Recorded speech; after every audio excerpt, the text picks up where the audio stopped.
Good morning class. आज हम लोग पढ़ेंगे क्रियाकारक कुतूहलम का 8वें श्लोक से लेकर के 13वें श्लोक तक। इन 5 श्लोकों में पांचों लकारों का प्रयोग किया गया है।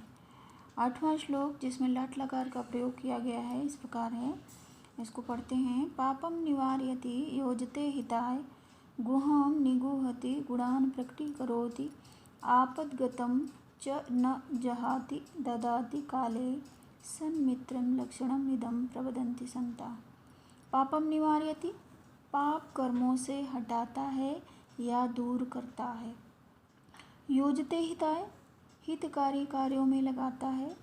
गुहम निगूहति, जो गुप्त बातें हैं उनको छुपाता है। गुहम यानी छिपाने योग्य जो बातें हैं उनको वो छुपाता है।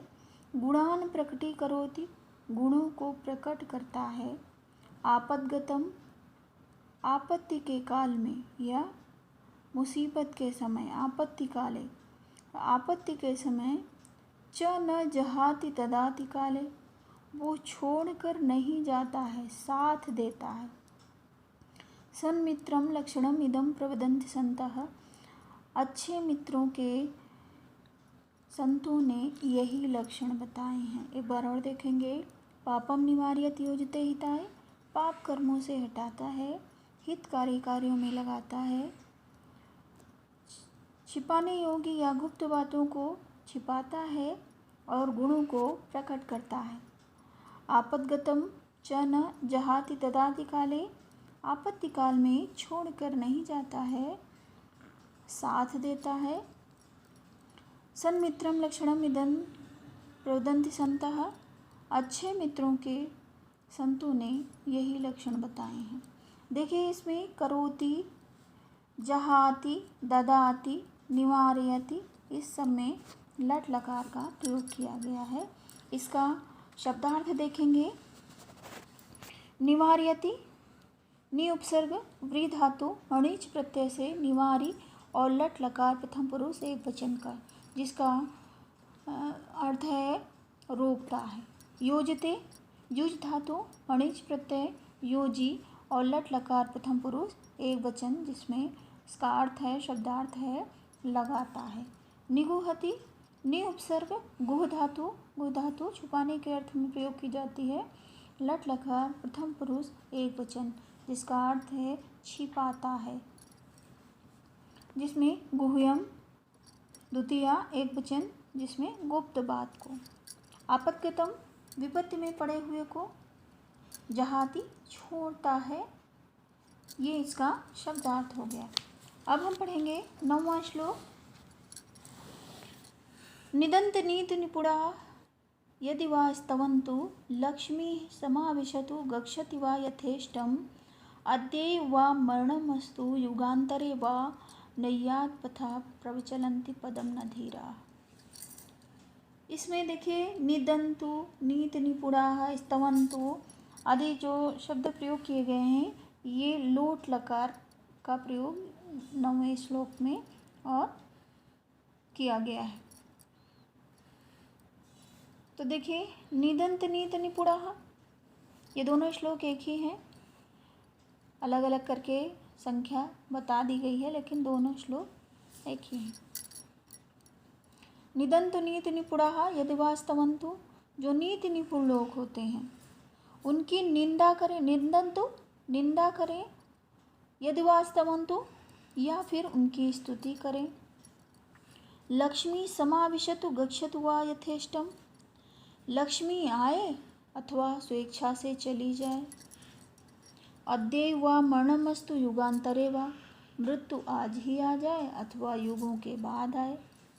नय्यात् पथा प्रविचलन्ति पदम न धीरा, न्याय पर चलने वाले जो धीर पुरुष हैं वो कभी अपने पथ से विचलित नहीं होते हैं। एक बार और देखेंगे। निदन्तु नीति निपुणा यदि वा स्तवन्तु, नीति निपुण लोगों की कोई निंदा करे अथवा स्तुति करे। लक्ष्मी समाविशतु गच्छतु वा यथेष्टम, लक्ष्मी आए अथवा स्वेच्छा से चली जाए। अद्यैव वा मरणमस्तु युगान्तरे वा, मृत्यु आज ही आ जाए अथवा युगों के बाद आए। नैयात पथा प्रचलंत पदम न धीराः। धीर पुरुष न्याय के पथ से विचलित नहीं होते हैं। अब इसका शब्दार्थ देखेंगे 10वें श्लोक का। स्तवन्तु स्तुति अथवा प्रशंसा। समाविशतु समाविशतु में सम उपसर्ग विश धातु लोट लगा प्रथम पुरुष एक वचन का प्रयोग किया गया। अद्येव अद्य और एव वृद्धि स्वर संधि जिसका अर्थ शब्दार्थ है आज ही। युगांतरे दूसरे युग में अथवा बहुत दिनों के बाद। यथेष्टम देखिए यथेष्टम इष्टम अनक्रमे इति अव्ययी भाव यानी इच्छा अनुसार।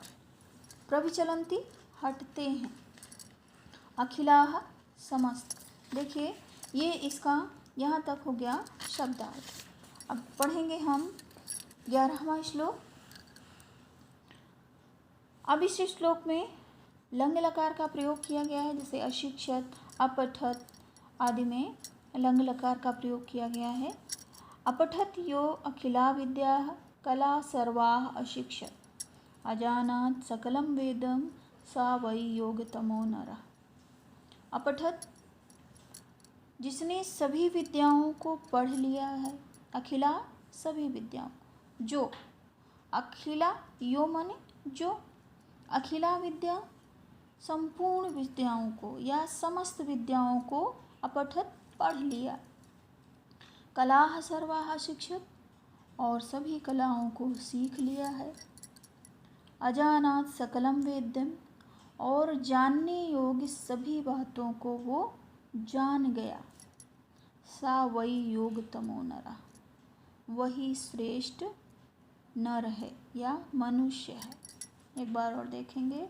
अपठत यो खिला विद्या कलाः सर्वाः अशिक्षत अजानात् सकलं वेद्यं सा वै योगतमो नरः। जिसने सभी विद्याओं को पढ़ लिया है, सभी कलाओं को सीख लिया है, सभी जानने योग्य बातों को जान गया है, वही श्रेष्ठतम नर है। इसका शब्दार्थ देखेंगे 11वें श्लोक का। अखिलाः समस्त वेद्यम वेदतुम योग्यम अर्थात जानने योग्य बातों को। वही माने ही ये इसका शब्दार्थ हो गया। चलिए आगे बढ़ते हैं दूसरे श्लोक में। 12वां श्लोक। दृष्टिपूतं न्यसेत पादं वस्त्रपूतं जलं पिबेत् सत्यपूतां वदेत वाचं मनःपूतं समाचरेत्। दृष्टिपूतं न्यसेत पादं दृष्टि से अच्छी प्रकार से देख करके ही अर्थात भली प्रकार से देख करके ही पैर को आगे बढ़ाना चाहिए। वस्त्रपूतं जलम पिबेत् और वस्त्र से छना हुआ शुद्ध जल ही पीना चाहिए। सत्यपूतां वदेत वाचं सत्य पर आधारित ही बात करनी चाहिए। मनःपूतं समाचरेत् और शुद्ध अंतःकरण या शुद्ध मन से ही आचरण करना चाहिए। 12वें श्लोक में विधिलिंग लकार का प्रयोग किया गया है। एक बार और देखेंगे। दृष्टिपूतं न्यसेत पादं वस्त्रपूतं जलं पिबेत् सत्यपूतां वदेत वाचं मनःपूतं समाचरेत्। अच्छी प्रकार से भली प्रकार से देख कर ही पैर को आगे रखना चाहिए या बढ़ाना चाहिए। पैर का पग चालन करना चाहिए। वस्त्रपूतं जलं पिबेत् वस्त्र से छना हुआ शुद्ध जल ही पीना चाहिए। सत्यपूतां वदेत वाचं सत्य पर आधारित ही बात करना चाहिए। मनःपूतं समाचरेत् और शुद्ध मन से ही आचरण करना चाहिए। अब देखिए इसका शब्दार्थ देखेंगे। इस 12वें श्लोक में विधिलिंग लकार का प्रयोग हुआ है। देखेंगे। दृष्टिपूतं दृष्टया पूतं तृतीया तत्पुरुष समास है जिसमें भली प्रकार देख करके। न्यसेत नि उपसर्ग अस धातु विधिलिंग प्रथम पुरुष एक वचन जिसमें रखना चाहिए। वस्त्रपूतं वस्त्र से छना हुआ। सत्यपूतं सत्य से शुद्ध। मनःपूतं पवित्र मन से। समाचरेत् में सम उपसर्ग आ सम और आ उपसर्ग प्रयोग किया गया है। चर धातु विधिलिंग लकार प्रथम पुरुष एक वचन का प्रयोग किया गया है, जिसमें भली भांति व्यवहार करना चाहिए, इसका शब्दार्थ है। अब देखेंगे लास्ट वाला, जिस 13वें श्लोक में आपका लीट लकार का प्रयोग किया गया है, भविष्यत काल।